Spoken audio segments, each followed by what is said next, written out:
Buenas amigos del periódico El Dinero, una entrevista muy especial que tenemos para todos ustedes.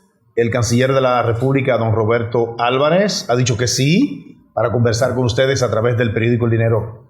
Bienvenido sea usted, señor canciller. Muchas gracias, Iron, Esteban. Un placer estar con ustedes.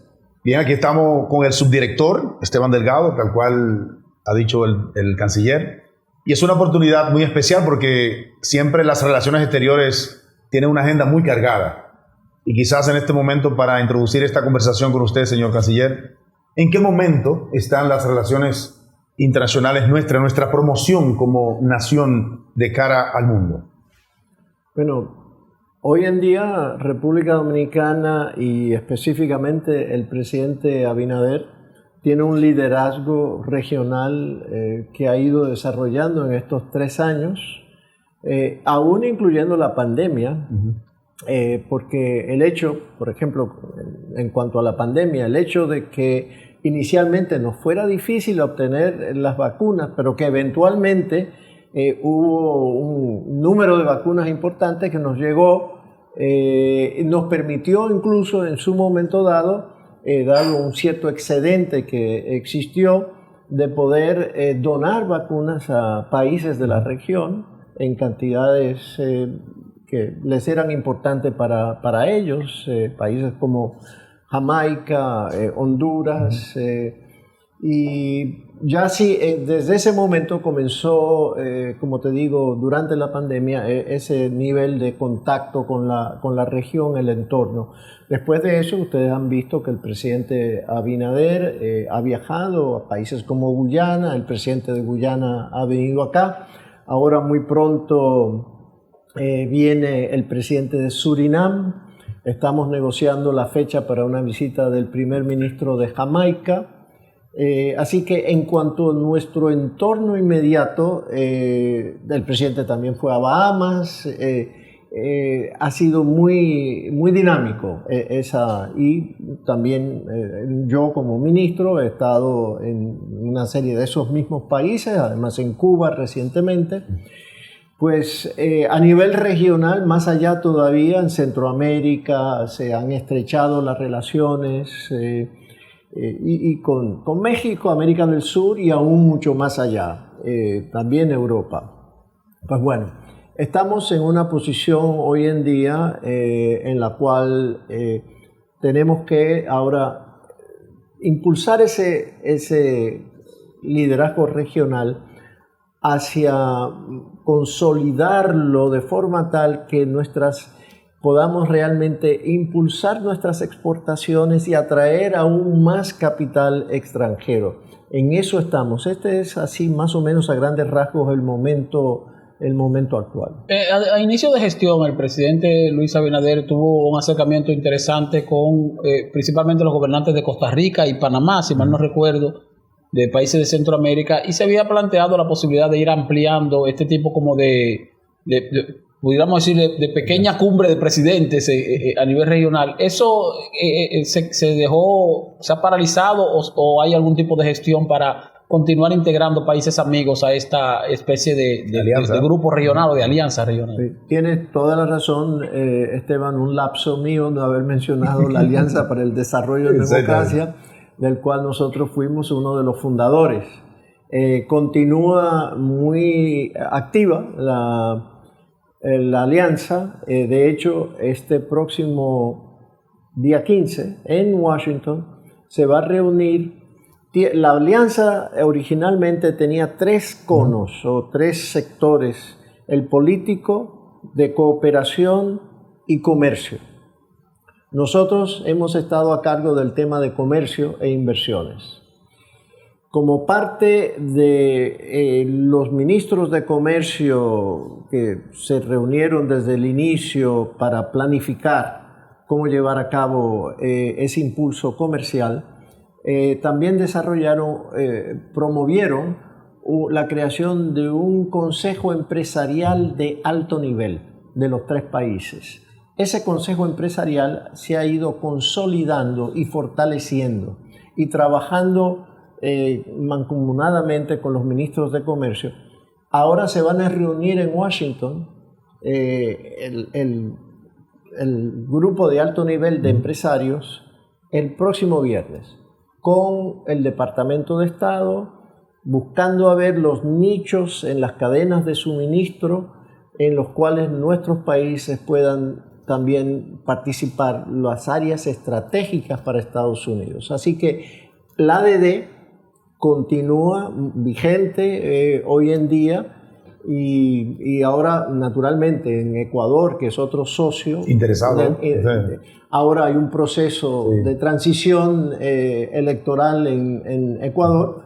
Vamos a ver y tenemos la esperanza, la expectativa de que Ecuador continúe siendo miembro activo de esta alianza. No quería salirme de esa parte enfocado hacia Estados Unidos sin tocarle el tema de la gestión que anunció el presidente Luis Abinader también, que se haría con Estados Unidos y en este caso también con Centroamérica por formar parte del DERECAFTA a los fines de replantearse algún tipo de tratamiento para el proceso de desmonte arancelario del arroz que ha preocupado mucho a los productores locales, pero aparentemente no se ha logrado un gran avance en ese aspecto, por lo menos por lo que vimos que informó recientemente el ministro de Agricultura. Como usted forma parte de esa comisión, quisiéramos saber qué tanto se ha avanzado con el gobierno norteamericano en esa posibilidad. Mira, las negociaciones continúan en términos de tratar de ver si se puede llegar a algún tipo de acuerdo en que se pueda prolongar el proceso de desgravación arancelaria. No te puedo decir mucho más allá de que el proceso continúa. Todavía tenemos hasta fin de este año con el arancel actual, las cuotas actuales. Y bueno, tenemos esperanza de que se pueda llegar a algún acuerdo en ese sentido. Sabes que están bajo el tratado en sí, pero los cronogramas de desgravación fueron negociados individualmente con cada país y eso es lo que estamos tratando ahora de ver si se puede llegar a algún acuerdo con el cronograma específicamente sin la necesidad de que se enmiende el tratado, que el tratado en sí continúa vigente tal cual, excepto con un aspecto muy particular del cronograma de República Dominicana que no afecta al resto de los países. Entonces el planteamiento es ajustar el cronograma para que ese proceso de desgravación se haga de manera particular. En este caso, República Dominicana busca lograr de un producto, que es el arroz. En el caso de las relaciones con Estados Unidos, ¿estamos bien este asunto relacionado con la forma tan incisiva que ha sido el presidente Luis Abinader de alzar su voz porque se resuelva la crisis haitiana? ¿Cómo afecta esta relación con Estados Unidos? O si esto básicamente obedece a una política muy enfocada de República Dominicana a que el problema de Haití se solucione de manera definitiva. Mira, la relación con Estados Unidos sigue su flujo normal. A pesar de no tener un embajador acá en todo este tiempo, primero hay que recordar de que Estados Unidos inmediatamente al mes del presidente Abinader y el gobierno haber asumido el poder, designó un embajador y estuvo designado a República Dominicana hasta que decidieron enviarlo a otro país. Y eso fue en abril del 21. Desde entonces para acá es que no han designado a otro embajador. Pero yo sé de que ha habido muchísimo interés de muchas personas de venir acá. Y de hecho es tal vez ese exceso de personas interesadas lo cual ha retrasado en cierto sentido la designación de uno de ellos o una de ellas, porque no son solo hombres, hay también mujeres interesadas en el cargo. Bueno, la relación en sí fluye naturalmente y ustedes vieron que recientemente fuimos incluidos como el 16º país en el mundo que tiene acceso ahora a Global Entry.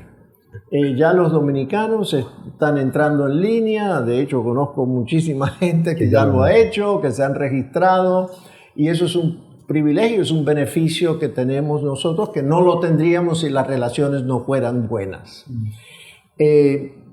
Entonces, en cuanto a Haití se refiere, Estados Unidos estuvo involucrado en la fuerza de paz que estuvo en Haití desde el 2004 hasta el 2017, y después la MINUJUS cambió a una fuerza de policía 2 años adicionales, y en la oficina de las Naciones Unidas en Haití. Ahora bien, a raíz del asesinato, el magnicidio del presidente Moïse, hubo ahí un proceso de, ya como la comunidad internacional ya medio se cansó, quítale el medio, ¿no? Como que estaban ignorando la gravedad de la situación, y ahí es cuando el presidente Abinader levanta la voz en Naciones Unidas en septiembre del 21, y desde ese momento para acá, nosotros activamente, yo he estado 8 veces en el Consejo de Seguridad de Naciones Unidas con el tema. Eso es inédito en República Dominicana, el número de veces que un canciller ha participado activamente en el Consejo de Seguridad. Y hemos desde entonces desplegado una ofensiva diplomática, de nuevo liderada por el presidente en todo momento. El presidente habla corrientemente con el secretario general de las Naciones Unidas. Y sobre todo en cuanto al tema Haití. Bueno, hemos visto que ha desembocado en 3 resoluciones del Consejo de Seguridad que ya ahora está a punto de fructificar. En estos próximos días o mes se va a conocer ya la resolución formal en el Consejo de Seguridad, creando ya la fuerza multinacional. Ya ha salido un país, Kenia, dispuesto a liderar la fuerza multinacional. Aquí ha habido en diversos sectores mucho escepticismo de si esto iba a ocurrir o no. Bueno, creo que ya estamos a puertas de que eso realmente ocurra. Y obviamente Estados Unidos hoy en día está activamente involucrado en ello, en el Consejo de Seguridad de Naciones Unidas. Bueno, ya que entramos en el tema de Haití, varias preguntas van a surgir sobre Haití. Quisiera iniciar un poco suave en el sentido de la parte que corresponde a la Cancillería.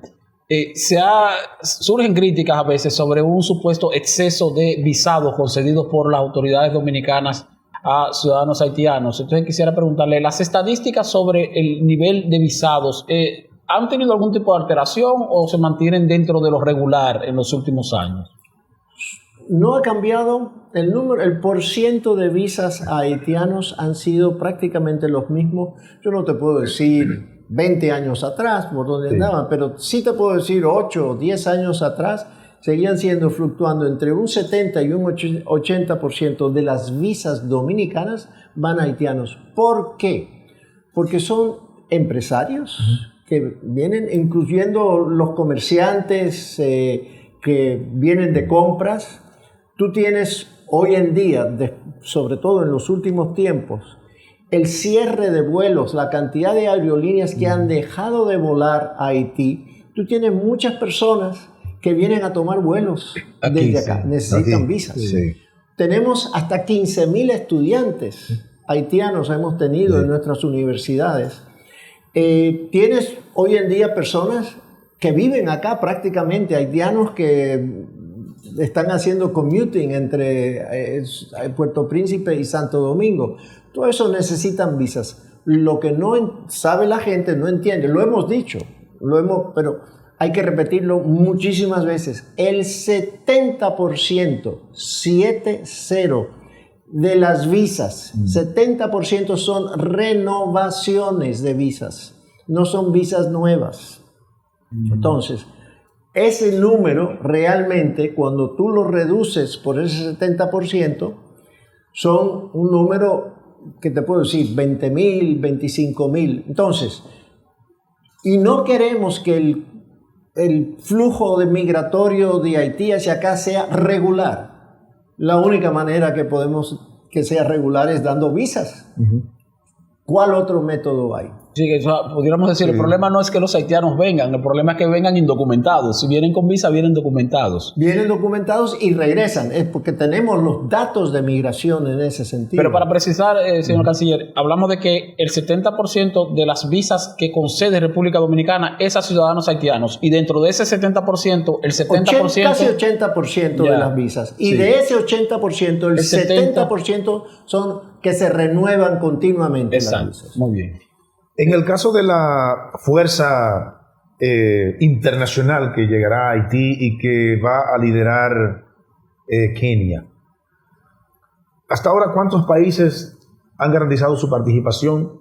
¿Y cómo puede República Dominicana ayudar en ese proceso? Porque sabemos que el país, por razones obvias, no va a enviar fuerzas militares, pero ¿cómo puede República Dominicana participar de esa misión y cuántos países han... Sí. Mira, aparte de Kenia, ya han ofrecido participar con tropas o policías Jamaica, Bahamas, Antigua y Barbuda. Tal vez unos 500. En total lo que se necesita son unos 2.000, más o menos, de acuerdo a lo que han dicho los expertos. Kenia está ofreciendo tal vez entre 500 y 1.000. Y entre esas 3 islas que te mencioné, tal vez hasta 500 más. Así que lo que faltan son unos otros 500 y ya ahí habrán otros países. Hay conversaciones, Estados Unidos está llevando a cabo conversaciones con otros países, como por ejemplo Corea del Sur y otros países africanos también, Senegal, hay otros países. Ojalá que entrara un país como Senegal, porque es francófono, eso sería de gran ayuda. Señor canciller, en este momento tenemos una situación muy particular de diferendo con Haití por el desarrollo de la construcción de un canal de riego que pretende desviar parte del agua del río Masacre, del lado haitiano, que es el mismo río Dajabón, un río que compartimos ambos países. Quiero preguntarle varias cosas en ese aspecto. Primero, ¿ese canal lo está construyendo el gobierno haitiano o el sector privado? Segundo, ¿existe algún tipo de tratado particular sobre el uso de las aguas de los ríos que coinciden en la frontera, adicional del tratado fronterizo de 1929? Y tercero, ¿cuáles son los argumentos que presenta el gobierno dominicano y cuál ha sido la respuesta de parte del gobierno haitiano con relación a ese tema específicamente? Sí, mira, el Tratado de Paz, Amistad y Comercio del 1929 y el Protocolo del 35 tratan las aguas ribereñas, las aguas de los ríos que dividen al país. Y son aguas compartidas y deben consultarse los estados en relación al uso de esas aguas. Eso es algo, existe además amplio derecho internacional sobre aguas compartidas. Así que esas son, y deben haber consultas continuas sobre su uso. El canal se comenzó, o nosotros nos enteramos, República Dominicana, este gobierno, de esa construcción en abril del 21 originalmente. Cuando recibimos cierta información de parte de las autoridades haitianas en ese momento, era una información incompleta. Pero nuestros técnicos en su momento, INDRI y otras instituciones, hicieron un análisis de lo que proponían inicialmente, que era el canal está en una posición más alta que el río. Es decir, que no puede, el agua no va a subir al río por ese desnivel que existe entre la posición del canal y el río. Lo que proponían en su momento hubiesen tenido que desviar el río para poder construir una losa para después levantar un dique de forma tal que se colocase el nivel del agua a un punto superior a donde llega el canal. Y de esa manera entonces se hubiese podido hacer la toma del agua. Bueno, en base a los análisis de nuestros técnicos, esa posibilidad al levantar un dique a ese punto el agua en las épocas de lluvia, con la crecida y la retención por el dique, tenía la posibilidad de inundar Codevi, parte de Dajabón y parte de Guanamín también. Eso por un lado. Pero por el otro, el dique también reduciría el flujo del agua hacia Montecristi, hacia aguas abajo. Y eso tenía el potencial de afectar negativamente a los agricultores dominicanos y haitianos que también se sirven de esa agua. Entonces, eso se lo hicimos saber el ministerio, le enviamos una comunicación extensa al presidente Moïse 3 días antes que lo asesinaran. Yeah.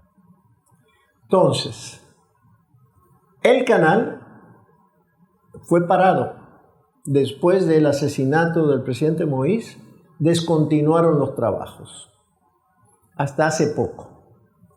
En nuestras comunicaciones con mi con mi colega, con el ministro de Relaciones Exteriores de Haití, él inmediatamente nos dejó saber de que el gobierno, de parte del primer ministro Henry, que no tenía nada que ver con esa construcción, que eso era unos individuos que habían iniciado la construcción del canal por su cuenta. Una respuesta un poco ambigua, ¿verdad? No, yo creo que era bastante tajante de que no tenía el gobierno haitiano, no tiene nada que ver, y que iban a enviar una delegación del Ministerio de Interior a Guanamín para investigar lo que estaba ocurriendo.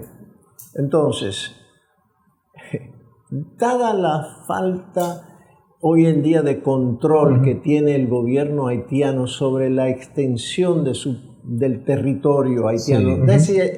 El gobierno haitiano en cierto sentido está en un modo de supervivencia. Por lo tanto, enviaron una delegación, pero todavía están... Lo que hay detrás es un ex senador, es un interés particular de un senador de servir a ciertos agricultores y cobrar por el agua. Es decir, es un individuo que está tratando de hacer un negocio particular. Servir a agricultores que necesitan, del lado haitiano, que necesitan agua. Pero, como les conté, como les dije, esto afectaría, de la forma en que lo quieren hacer, podría afectar negativamente a el sector dominicano. O sea, que si es viable, puede hacerlo entonces. De ese lado pueden hacer el canal. ¿De cuál lado? Del lado haitiano. O sea, ¿el canal lo puedes hacer sí o no? Bueno, el canal está hecho. Lo que no tiene es la posibilidad de llevar el agua, subir el agua. Sí, por lo que usted dijo por el nivel, pero en términos jurídicos, no hay dificultad. No afecta nada, no hay... Sí, no ha habido consulta. En este caso no hay una consulta y por lo tanto lo están haciendo estos individuos de una manera ilegal, es decir, sin la autorización del gobierno haitiano y sin ningún tipo de consulta con el gobierno dominicano.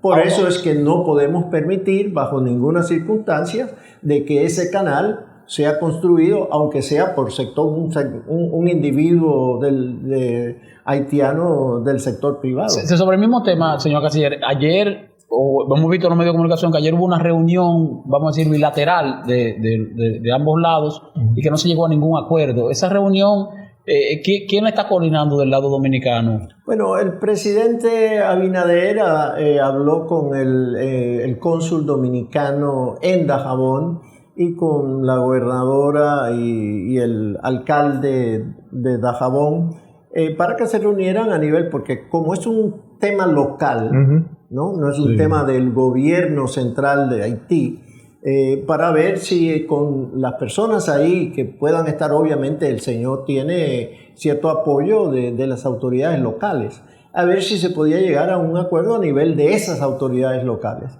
Y la autoridad local nuestra son las que te acabo de señalar. De nuevo, no hay toma de agua, ni vamos a permitir que exista una toma de agua. Lo que se está tratando es de resolver la situación tensa Ahora, que hay en todo momento el presidente de su propia boca dijo que la decisión de suspender o de ordenar el cierre parcial del comercio fronterizo por Dajabón se debe en parte a esa situación, y al mismo tiempo se enviaron unos equipos hacia Dajabón ayer también, creo que las Fuerzas Armadas, y que esos equipos serían tal vez utilizados para detener o cerrar ya lo que pudiera ser la parte de construcción del canal, aun cuando no sea con Televisión Dominicana. ¿Qué desierto hay en esa parte? No tengo información sobre el envío de esos equipos, no, eso ya ha sido una decisión ahí que han tomado con los técnicos del INDRI, etcétera. No sé exactamente, más allá obviamente, para mostrar la resolución que existe de parte del lado dominicano. Es lo que puedo imaginar, de que si es necesario utilizar los medios que tenemos, los recursos que tenemos a nuestra disposición para asegurarnos de que no se tome el agua, que lo haremos. Cualquier posibilidad está abierta para impedir que eso suceda, ¿no?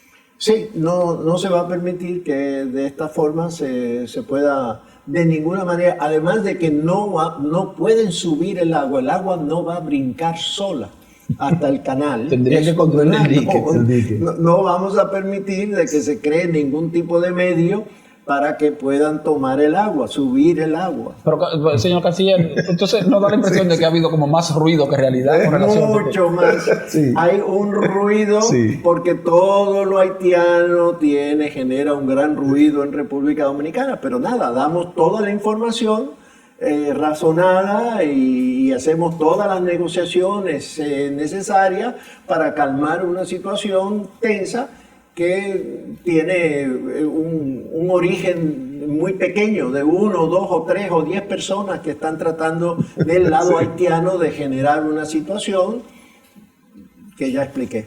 Sí. Aparte de eso, bueno, para no salirnos del tema haitiano, sin pasar a otro tema, aparte de eso, señor canciller, en las relaciones entre Haití y República Dominicana en este momento, aún con la ingobernabilidad que reina en ese país, se puede decir que son relaciones que se están manejando de manera adecuada y que no hay situaciones de conflicto más allá de esto.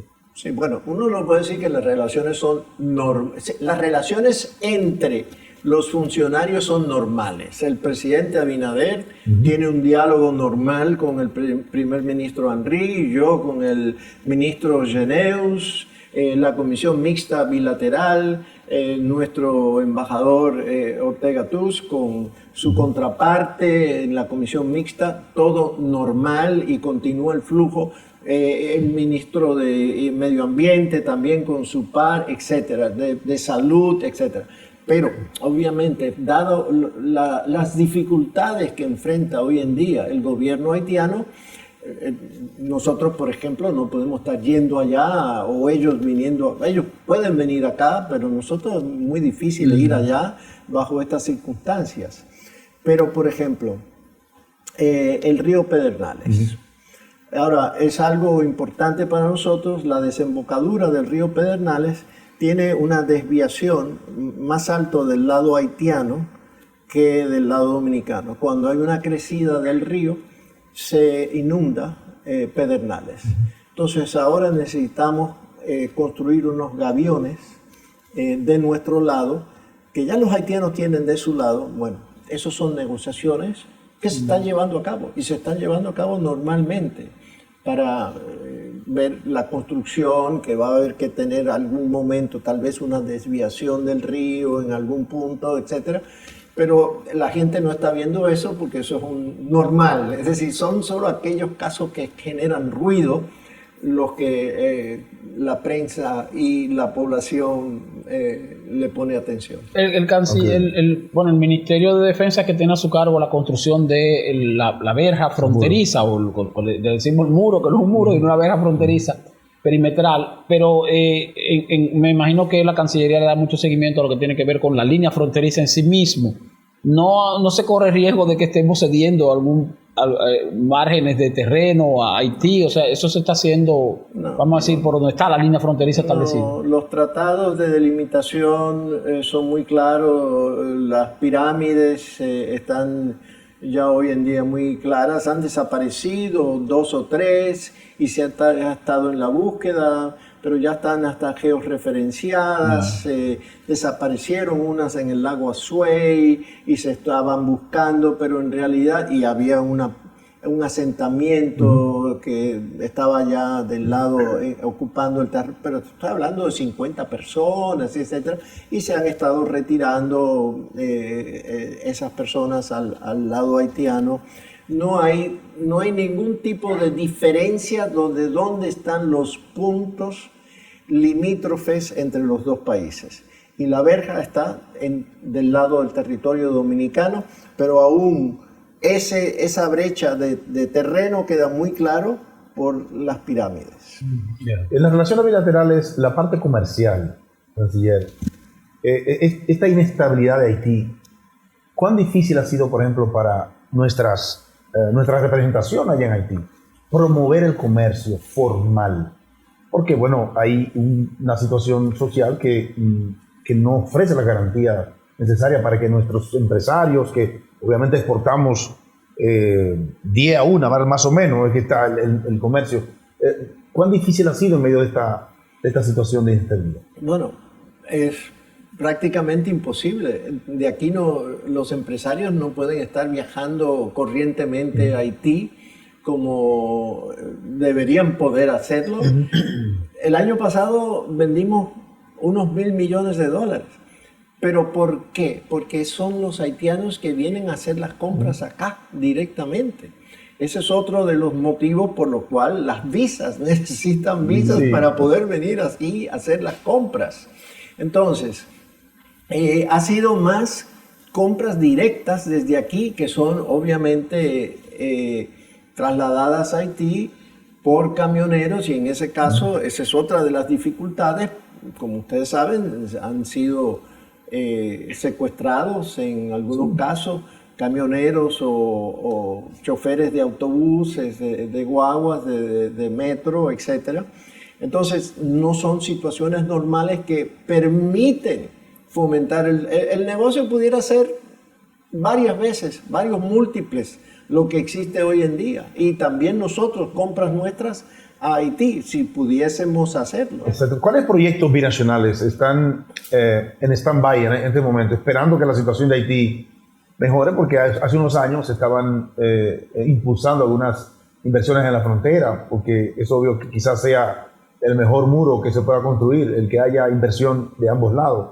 En este momento, esperando que la situación de Haití mejore, ¿cuáles son los proyectos binacionales más importantes que están esperando? Mira, yo no te puedo decir de que hoy en día, dada la situación in extremis en que se encuentra Haití, que los empresarios estén hoy en día haciendo ningún tipo de preparativo especial. No lo he escuchado. Pero los proyectos que estaban en carpeta hasta que ocurriera la situación actual, habían unas que iban desde no solamente expandir, hacer otras plantas binacionales en otras ubicaciones que no fuera Dajabón. Estaban hablando de Elías Piña, Belader, en esa área. También de vincular o vender energía eléctrica a Haití. Había un proyecto de factibilidad, prefactibilidad, diría yo, de unos empresarios en los cuales vincular las líneas eléctricas por el sur, llevaría hasta Puerto Príncipe, creo que unos 200 megawatts, eran 200 o 300 megawatts, a un costo de unos $60 millones, cuando establecer una planta en Puerto Príncipe para esos 200 o 300 megawatts costaría 200 millones, es decir, que se pudiera ahorrar $140 millones si se hiciera de esa manera. Entonces, ese era otro proyecto. La posibilidad de vincular también hacia futuro, digamos ahora que se está estableciendo en Montecristi esas dos plantas de gas que van a generar 700 megawatts, también pudiese en un futuro también tal vez venderse energía hasta Cabo Haitiano. Es decir, eso eran, entre otros, los proyectos que estaban en carpeta. Pero en Altibonito no hay nada. Bueno, a lo mejor hay, pero no te puedo decir de que conozca hoy en día nada que se esté pensando activamente. Señor Canciller, en términos institucionales, no sé, admito mi ignorancia, no sé cómo ocurre en otros países, pero el hecho de que tengamos un Ministerio de Relaciones Exteriores que se encarga de lo que tiene que ver con visado y la regulación de entrada y salida de extranjeros a la República Dominicana en ese aspecto, y que tengamos entonces una dirección de migración en otra dependencia del Estado, que es el Ministerio de Interior, ¿eso usted cree que debería ser una dependencia o una facultad de Relaciones Exteriores o es normal que esté separado lo que tiene que ver con la labor de Cancillería con la labor de migración? Son dos funciones completamente diferentes. Los ministerios de Relaciones Exteriores son los encargados de emitir las visas. El consulado de Estados Unidos aquí, por ejemplo, está en la embajada de Estados Unidos acá, y migración es CBP, lo que llaman Customs and Border Protection, y así sucesivamente en prácticamente todos los estados. En México es el INM, el Instituto Nacional de Migración y Relaciones Exteriores, es que expide las visas. Son separados. Sí. El Servicio Exterior Dominicano siempre se le ha exigido que apoye más el comercio, que promueva las exportaciones.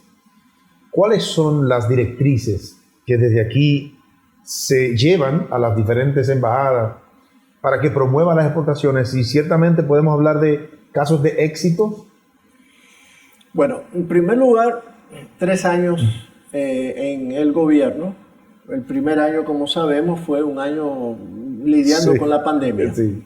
En el segundo, y saneando la nómina, tomando el control del servicio exterior y de la Cancillería, y comenzando a entrenar los agregados comerciales a partir del segundo año. Ya hoy en día tenemos desplegados alrededor del mundo, si mal no recuerdo, son entre 60 y 70, me parece, son agregados comerciales. Alrededor de 70, podemos decir. Sí, no te puedo decir el número. Originalmente eran unos 40 y pocos, y después unos 20 y pico adicionales que estaban saliendo hasta hace poco. Yendo a los países más importantes, a las ciudades más importantes, y ya bien entrenados, debidamente entrenados. Fueron unos entrenamientos muy rigurosos, unos cursos de muchas semanas creados conjuntamente entre nuestro Viceministerio de Economía, Pro Dominicana y el Ministerio de Economía. Y entonces, mira, yo no te puedo, es muy difícil de medir, ¿no? Las exportaciones nuestras han aumentado. La inversión extranjera directa el año pasado llegó a niveles récord de más de 4.000 millones de dólares. Este año están proyectadas también a aumentar. O sea, que algo tiene que ver el servicio exterior. Por lo menos alguna boronita. Una cuota le toca. Señor Canciller, el visado. Recientemente vimos que Guatemala, el gobierno de Guatemala, donde teníamos la posibilidad de entrar sin visa a los dominicanos, pues dijo, bueno, vamos a tener que poner visa otra vez porque se están yendo los dominicanos para hacer la vuelta por México.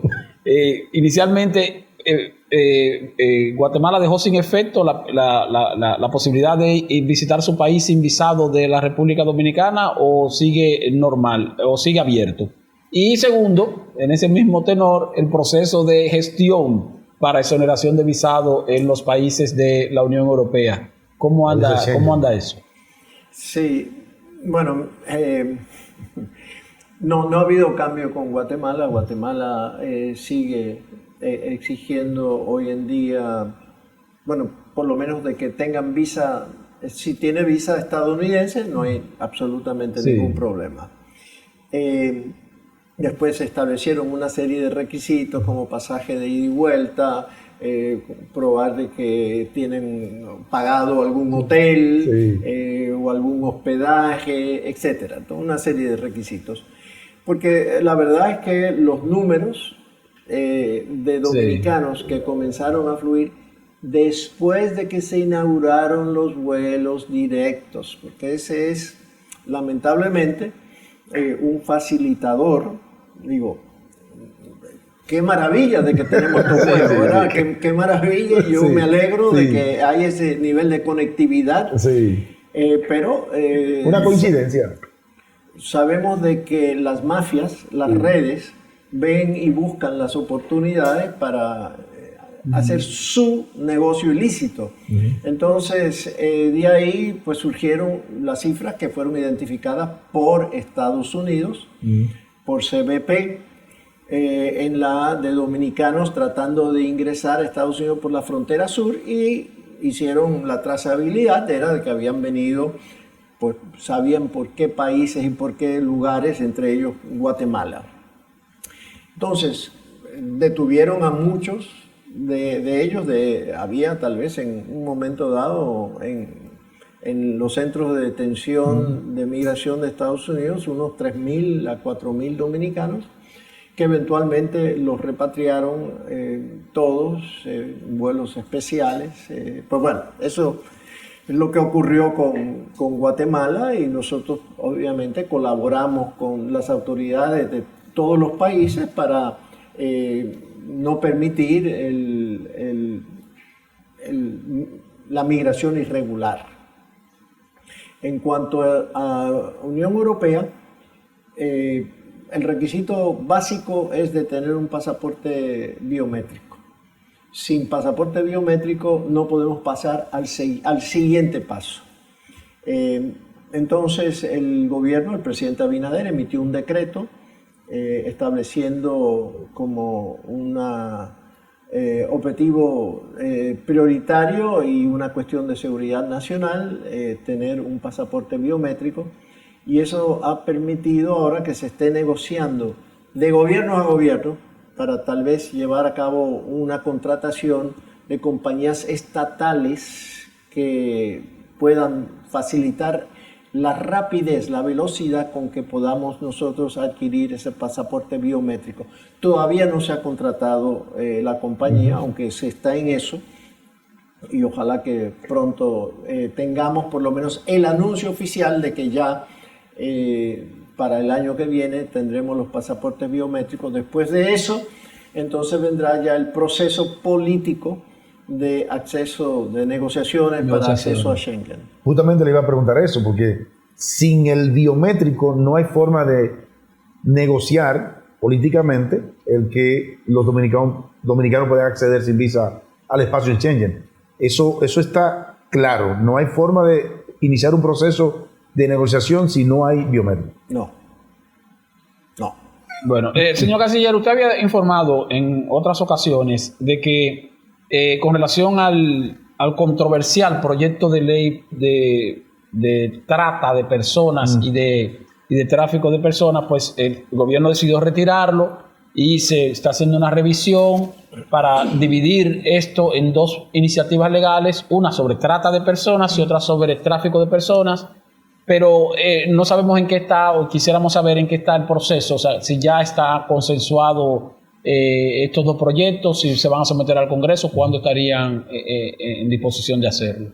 Sí, mira, en primer lugar, existe una comisión interinstitucional compuesta de varios ministerios y instituciones como la Procuraduría General de la República, la Consultoría General de la República, en los cuales en esa comisión, la CITIM, fue donde se elaboraron un proyecto de ley que desde el principio era uno solo, pero que ahora, ante los comentarios que se hicieron, decidimos desdoblarlo y separarlos, uno para trata y otro para tráfico, que debimos haberlo hecho así desde el principio. Pero bueno, pensando en ahorro de legislación, se unificaron. Pero bueno, ahora mismo están, desde el punto de vista de la mayoría de las instituciones, terminamos el proceso, excepto todavía existe de parte de la Procuraduría General de la República y la Consultoría y tal vez otro ministerio como el Ministerio de la Mujer, que están negociando la cuestión de las penas, porque hay diversos criterios en cuanto a la naturaleza de qué tipo de pena debe aplicarse para ciertos tipos penales. Ya esa es una cuestión técnica que de nuevo está en manos de esas instituciones. Una vez esté terminado ese proceso, que esperamos de que sea 2 semanas a más tardar, entonces podrá pasar a manos del presidente, y la recomendación es de que sean entonces filtrados por ciertos sectores políticos primero, antes de ser enviado al Congreso. Pero ya eso es una decisión política, como digo, a nivel del presidente.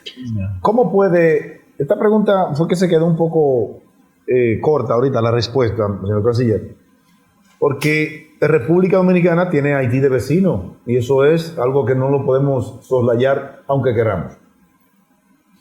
¿Cómo puede República Dominicana apoyar el proceso de estabilización en Haití? Obviamente no enviando tropas, pero desde aquí nosotros podemos hacer algo, ¿sí o no? Mira, como tú señalaste ahora y anteriormente, nosotros no podemos enviar ningún tipo de recurso humano, recurso militar, policial, no podemos. Eso, por nuestra historia, sería altamente conflictivo e inaceptable para los dos lados.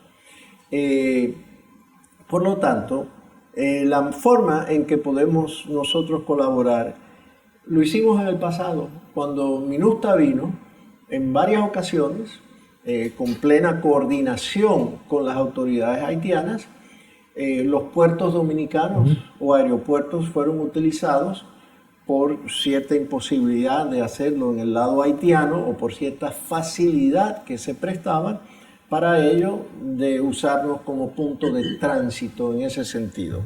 Eso pudiera ser, y eso es una cuestión ahora que habrá que dialogar internamente, pero la ayuda principal que República Dominicana puede ofrecer es la que está ofreciendo hoy en día, que es los alimentos, no solamente los de los mercados binacionales, sino también la cantidad de esos $1.000 millones que nosotros vendimos a Haití el año pasado. Una buena cantidad de esos son productos alimenticios.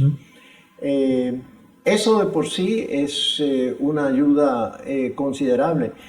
Ocasionalmente hemos estado vendiendo la venta de combustible hasta hospitales en Haití, a zonas francas, a embajadas en Haití, embajadas extranjeras, a las mismas Naciones Unidas. Entonces, ese tipo de colaboración es algo que el gobierno dominicano hace y continuará haciendo, y dialogando en términos de inteligencia, información de inteligencia que nosotros tenemos, colaborando con los países que están de la comunidad internacional, que vayan a apoyar a la Policía Nacional Haitiana en sus procesos ahora de establecer orden y paz en Haití. Señor embajador, señor canciller, recientemente vimos información. Puede decir su excelencia si tú quieres. Eso sí, ¿verdad? Un cambio de modestia, pero bien. Señor secretario de Relaciones Exteriores, recientemente vimos que se produjo una situación con una ciudadana dominicana, cónsul dominicana en una ciudad de España que fue investigada o que está siendo investigada por autoridades españolas por un asunto de visado, de falsificación de visado o algo relacionado. Y entonces el presidente obviamente la sustituyó, emitió un decreto de sustitución, pero quisiéramos saber en qué está ese proceso de investigación y si la Cancillería ha desarrollado algún tipo de supervisión más rigurosa con relación a nuestro cuerpo consular para evitar que se produzca ese tipo de situaciones. Bueno, sí, nosotros enviamos una comisión, sí, como tú dices, la persona fue desvinculada del consulado. Enviamos una delegación, una comisión a determinar exactamente lo ocurrido. Se levantó un informe que fue enviado al presidente y la denuncia en España, tengo entendido que las investigaciones en base a la denuncia que la señora, la ex cónsul, que ella hizo ante las autoridades, que ese es el motivo de esa investigación. Pero ya eso es una investigación, como te digo, en base a una denuncia de un particular que tenía una posición oficial, pero por un hecho personal, no por una cuestión oficial. Por lo tanto, ahí no te puedo comentar sobre cuál ha sido el resultado de esa investigación de las autoridades españolas sobre ese caso. En relación a el hallazgo de la comisión, ya eso depende de las autoridades superiores de dar a informar sobre lo que se determinó. Pero si mal no entiendo, la denuncia, quien la puso fue la propia cónsul sobre las irregularidades que se pudieran estar produciendo en el consulado. Lo que yo tengo entendido es de que fue por una cuestión no sé, una cuestión doméstica, un tema doméstico con una pareja. No, eso es lo que tengo entendido y que por ahí es donde las autoridades españolas han estado investigando. ¿En qué medida? Pero digo, porque no quiero relacionarlo porque también hubo una situación, claro, de una representante diplomática nuestra que tuvo una situación con su pareja, que me refiero en este caso a la señora Michelle Cohen, que salió en los medios de comunicación. Pero al caso que me refiero creo que de Asturias, el consulado dominicano. No, Valencia. En Valencia. Ese también fue, entonces, inicialmente por un asunto de vamos a decir, personal, no sí, por un asunto de afección. La denuncia y la investigación por las autoridades españolas tiene que ver con una cuestión personal, no con una cuestión oficial. Por lo tanto, por eso te digo, no te puedo comentar porque no tenemos información sobre la naturaleza o hallazgos de esa investigación por parte de las autoridades españolas. En todo caso, entonces el presidente tal vez no debió sustituirla porque tal vez no se trataba de un asunto que afectara su labor como representante consular. Bueno, ya eso es una decisión tomada por el presidente y la cual tendrá sus motivos. Ya. ¿En qué medida el servicio exterior dominicano podemos decir que es profesional? Porque el proceso de profesionalización de alguna manera es otra constante, pero ver el servicio como realmente una carrera en el que las personas que le sirven al país en el exterior entiendan que tienen la oportunidad de crecer, de servir y de apoyar el crecimiento y la presencia nuestra a nivel internacional. Uno de los temas principalísimos para poder llevar a cabo los tres objetivos, que los repito ya como mantra, sí.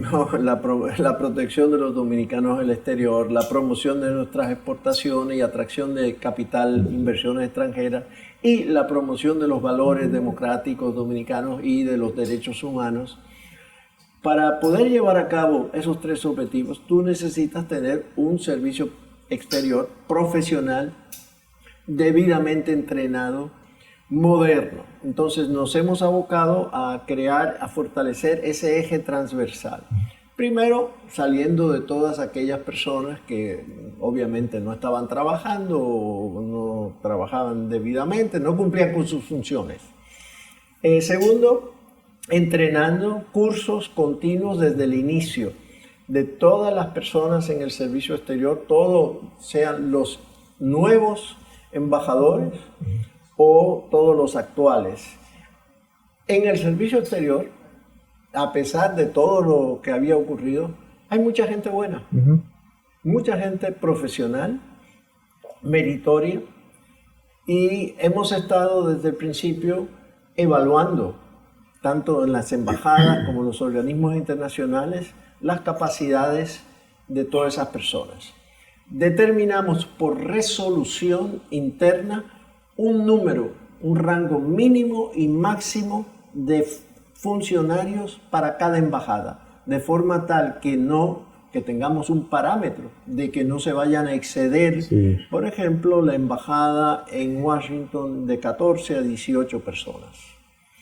¿Cómo lo establecimos? En base al tipo de trabajo, la naturaleza del trabajo que hace nuestra embajada, las necesidades dado nuestro comercio, las relaciones en general y tamaño de embajadas similares a la nuestra para establecer entonces parámetros.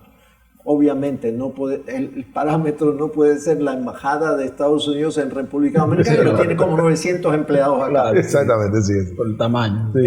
Pero sí podemos ver Costa Rica, Guatemala, etcétera, países similares, qué número de empleados, entonces funcionarios tienen.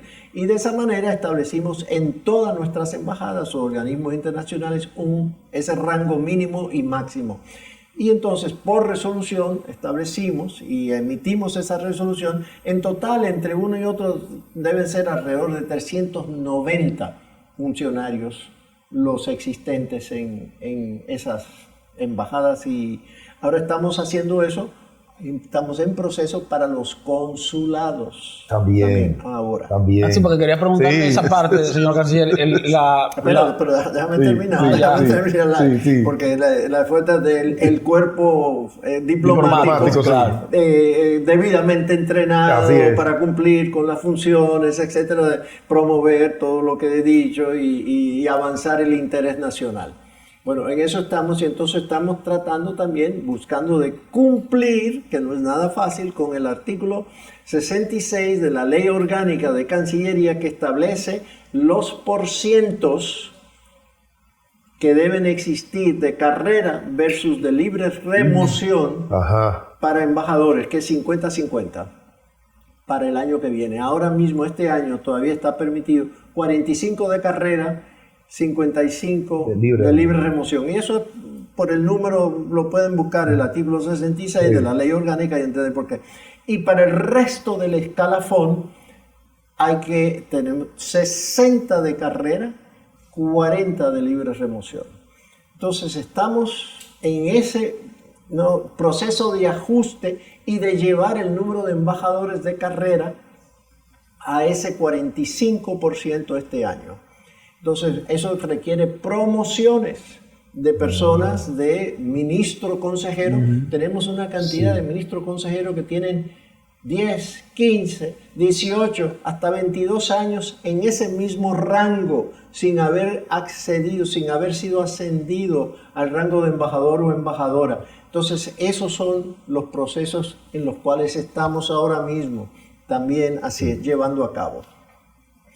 Hay muchos otros temas también, aspectos de la profesionalización, pero no me quiero tampoco extender. Y ya mencioné una palabra ahí que es consulados, y ya Esteban se despertó. No, que es importante eso, porque hay personas que quieren servir realmente en el servicio exterior de un país, pero a veces la inestabilidad le impide ese tipo de meta. Y le mencionaba algo de los consulados, porque bueno, siempre se ha hecho crítica de la cantidad de vicecónsules que tenían asignados muchos consulados en el país de la República Dominicana, en el resto del mundo.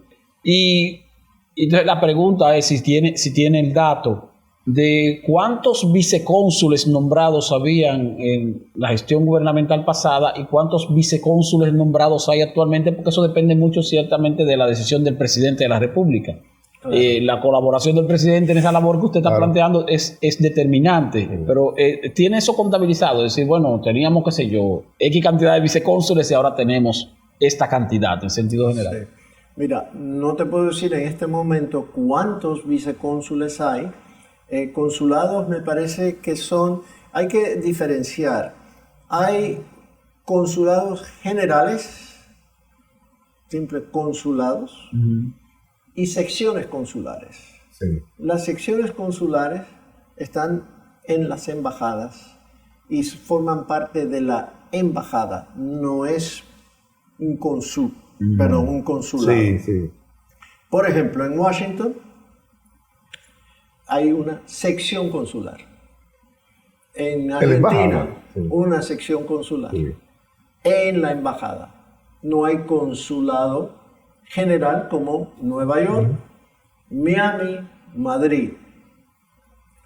Entonces, en el gobierno pasado, ustedes recordarán, o en gobiernos pasados, ustedes recordarán el número de cónsules, vicecónsules que se denunciaban, periodistas amigos de ustedes, amigos nuestros, que denunciaban de que habían 95 cónsules y vicecónsules cobrando sin que fueran acreditados. Sí. ¿Ok? Pero ¿por qué? Y así era, efectivamente. Pero ¿por qué no estaban acreditados?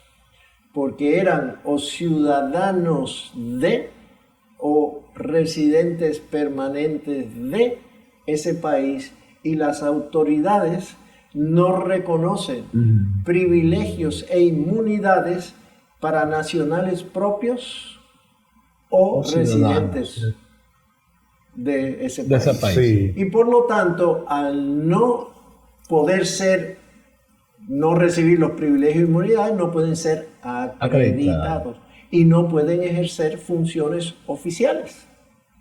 No pueden firmar documentos legalmente, no pueden hacer nada. Cobrar nada más. ¿Perdón? Cobrar solamente. Exactamente. Y para eso no tienen ni siquiera que viajar. No, para nada. Eso es lo que pasaba. Entonces, esa era la situación anterior. Desde el principio el presidente Abinader dijo, no se puede. Y por lo tanto, hoy en día existen varios cónsules que eran residentes de los países donde estaban, y vicecónsules, entregaron sus residencias.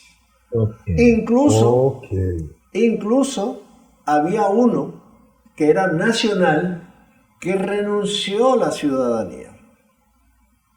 De ese país. De ese país. Bueno. Segundo, además de, tomando por ejemplo Nueva York, yo no te puedo decir exactamente cuántos vicecónsules habían, pero habían un montón, un número impresionante de 20 y tantos o 30 y tantos, no sé exactamente cuántos eran. El presidente consulta con Canciller, se establecieron 5 vicecónsules. En Nueva York. Y así sucesivamente a través de las otras ciudades y del mundo. Entonces ahora estamos en proceso de establecer una escala salarial.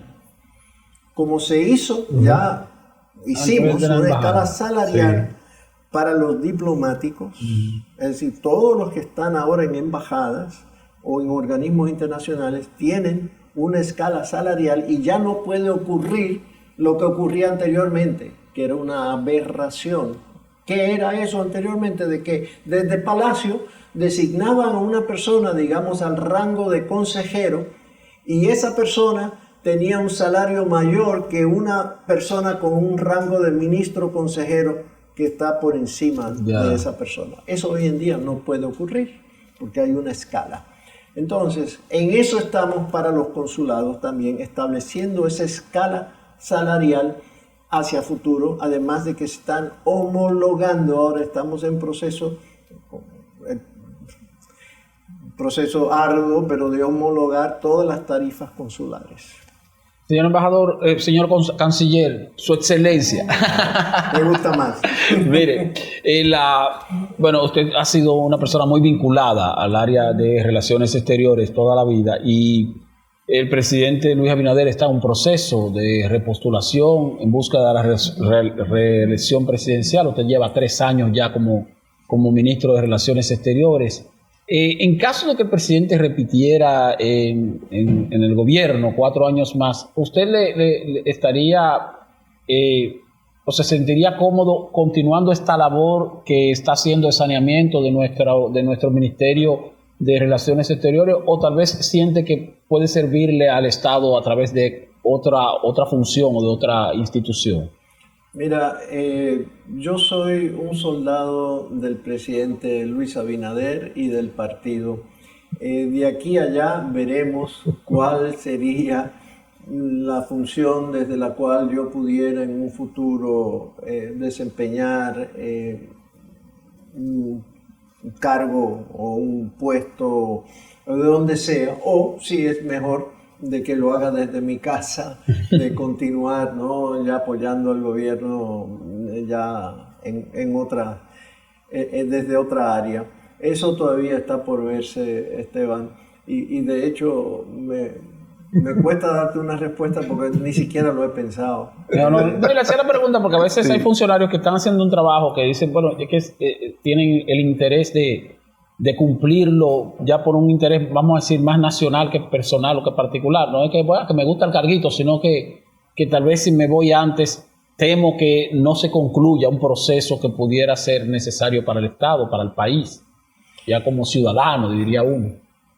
Mira, para mí ha sido un privilegio haber servido en este cargo y yo le tengo un gran aprecio al presidente por haberme ofrecido esta oportunidad de servir al país, de servirlo a él y de servir al partido. Y creo que en la medida en que lo he logrado hacer desde el punto de vista de mantener la integridad, la honestidad y por encima de todo el interés nacional del país. Eso es lo más importante para mí. Eso, y es un legado de familia. Mi padre fue embajador y de hecho fue ministro de Relaciones Exteriores por corto periodo, pero de todas formas ese legado es imperecedero para mí.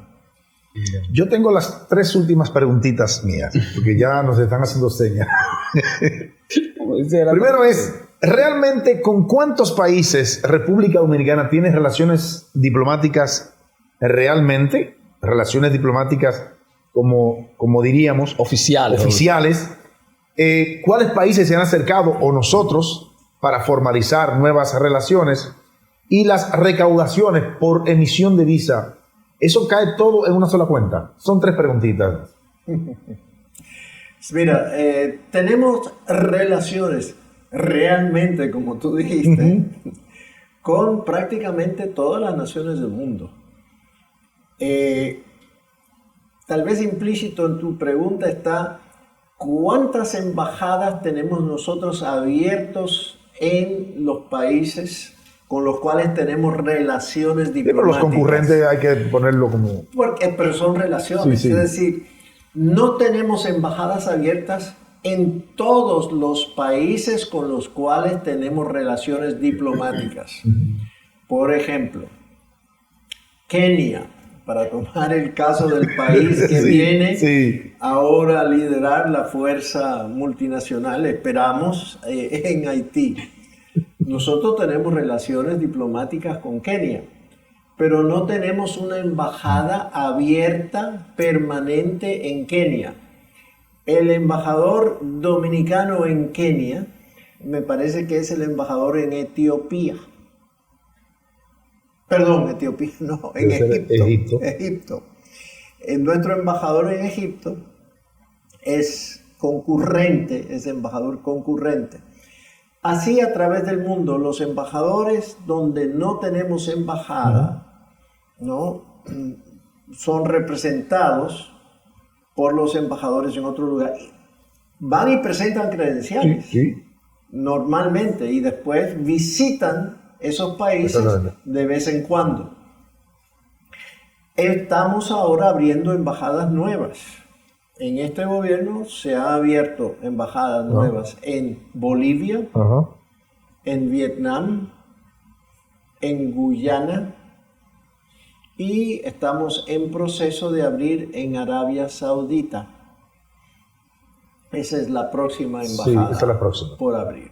Así que ahora mismo tenemos como 49 o 50 embajadas en total abiertas. Pero aparte de eso tienen los organismos internacionales, ¿no?, también, que son ahora mismo 5 o 6 en los cuales tenemos representantes permanentes fijos.